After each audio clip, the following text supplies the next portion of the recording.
Uyabona nje mawusuthatha isinqumo sokukholwa kubalekile ukuthi uqonde ukuthi wenzani. Wazi ukuthi yini le oyifaka kuyo.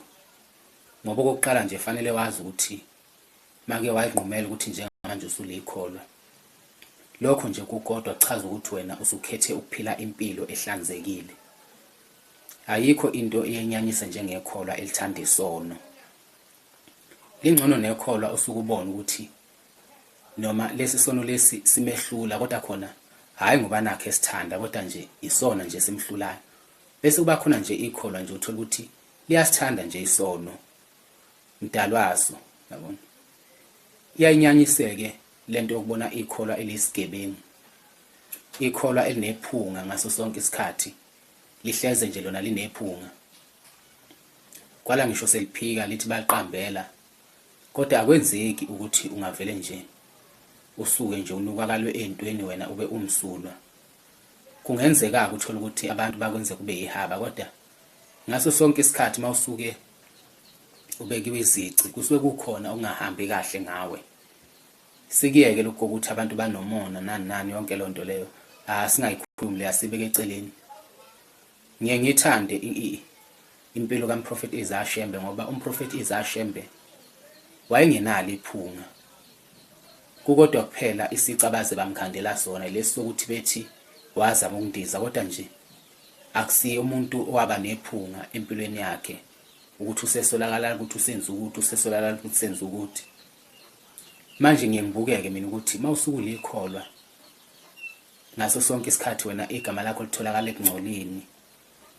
Ngaso sonke isikhathi nje wena uhleze nawe lokho kugcina kukudalila isicwaca ugcina unyanyeka. Ungcono kabi umuntu ongakholwa unyanyeka kangcono ngishona ngoba uyabona umuntu okholwayo mayisekholwa nje senquma ukuthi useyakholwa bese ephinda futhi etholakala ekungcolini uyayibe nesicwaca ke kunyanyeke nje indaba yakhe.